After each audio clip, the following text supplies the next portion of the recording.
Hi, Kyle here with NimbleNoggin.io on our next stop in the Swift Components tour, the UI segmented control. A segmented control is pretty much iOS's radio button, and that means that when you choose a value out of the choices, then all other choices are deselected. Sort of on older radios when you push the number 1 through 6. Say that the number 1 is pushed in, like this, and then you change the station, push in the number 3, then the number 1 will pop back out. So the only selected radio button is 3, or in this case blue. So it's helpful when you have a small array of choices or options for a user and you only want them to choose one. And the UI segmented control comes with plenty of customization options, but here these white rounded rect segmented buttons are just the default look for the UI segmented control. What I've done in this view controller to demonstrate what the UI segmented control does, here at the top you can select a base color out of white or primary colors, and at the bottom you select a mixing color, which is again white or primary colors. And everybody knows when you mix red and blue you get violet. I guess blue and blue you still get blue.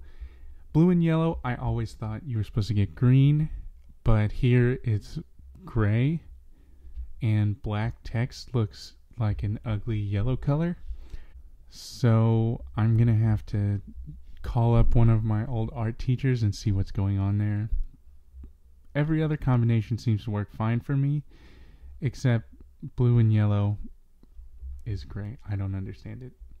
But that's not important. We're not here to talk about colors, primary colors, whatever. We are here to look at the storyboard. Storyboard is fairly self-explanatory. It looks pretty much how it does in the app, with both colors set to white. And you can see here that in the storyboard we already have each segmented button populated with their options. We just did that up here. In the attributes inspector. And since this is pretty simple, let's just look at the code and see how we're working with the colors. You can see we have a reference to both of the segmented buttons, and something you might not have noticed in the storyboard that I'm calling the mixing view.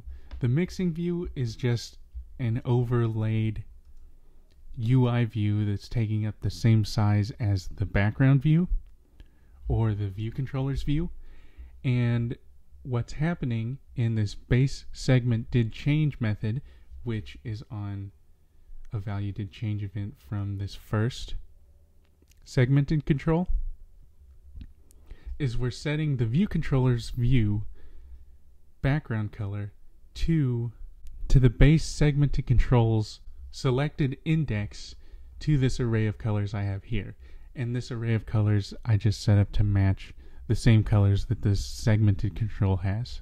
So you can see we selected blue here, and we're setting the view's background color to the selected index of 2, and the index of 2 in this array is a blue color. We're doing something pretty similar in this mixing segmented control down here, except when we select a color, here we selected red, we're setting the mixing view's background, and remember the mixing view is an overlaying UI view covering the entire background view of the view controller, and we're setting that to red with an alpha of 0.5, so it sort of gives the illusion of mixing the two colors without actually doing any math to mix them. And again, it works pretty well, except yellow and blue. Who knows what's going on there? Thanks for watching.